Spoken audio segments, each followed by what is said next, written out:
Friends, ಇವತ್ತು ನಾನು ಪುಲಾವನ್ನು ಮಾಡುತ್ತಿದ್ದೇನೆ. ಇದಕ್ಕೆ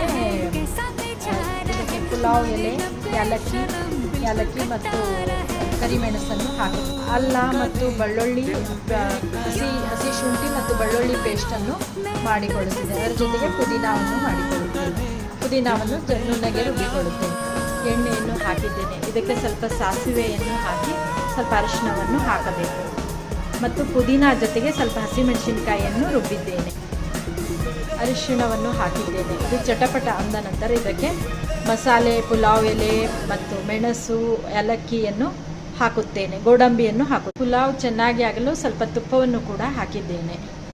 ಚಟಪಟ ಅಂದ ನಂತರ ಇದಕ್ಕೆ ಈರುಳ್ಳಿಯನ್ನು ಹಾಕುತ್ತೇನೆ. ಈ ರೀತಿಯಾದ ಮಿಶ್ರಣಕ್ಕೆ ಮತ್ತು ಹಸಿ ರುಬ್ಬಿದ ಮಿಶ್ರಣ ಗೋಡಂಬಿಯನ್ನು ಹಾಕಿದ್ದೇನೆ.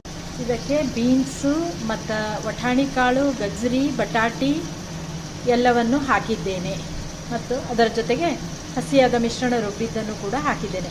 ನಂತರ ತೊಳೆದ ಅಕ್ಕಿಯನ್ನು ಹಾಕಬೇಕು. ಈ ರೀತಿ ಇದಕ್ಕೆ ನೀರನ್ನು ಮತ್ತು ಅಕ್ಕಿಯನ್ನು ತೊಳೆದು ಹಾಕಿದ್ದೇನೆ. ಇದಕ್ಕೆ ಸ್ವಲ್ಪ ಉಪ್ಪನ್ನು ಸೇರಿಸಬೇಕು. ರುಚಿಗೆ ತಕ್ಕಷ್ಟು ಉಪ್ಪನ್ನು ಸೇರಿಸಿ ಚೆನ್ನಾಗಿ ಕೈಯಾಡಿಸಬೇಕು. ನಂತರ ಕುಕ್ಕರ್ ಮುಚ್ಚಳವನ್ನು ಹಾಕಿ ವಿಸಲನ್ನು ಹಾಕಬೇಕು. ಕುಕ್ಕರ್ ಸೀಟಿ ಹೊಡೆಯುತ್ತಿದೆ. ವಿಸಲ್ ಕೂಗಿದ ನಂತರ ಆರಿಸಿ ಪಲಾವನ್ನು ರೆಡಿ ಮಾಡಿ ಇಡುತ್ತೇನೆ. ಬಿಸಿ ಬಿಸಿಯಾದ ರುಚಿಕರವಾದ ಪುಲಾವ್ ರೆಡಿಯಾಗಿದೆ. ಇದರ ಜೊತೆಗೆ ದಾಲ್ ಅಥವಾ ರಾಯ್ತಾವನ್ನು ಕೂಡ ಸರ್ವ್ ಮಾಡಬಹುದು.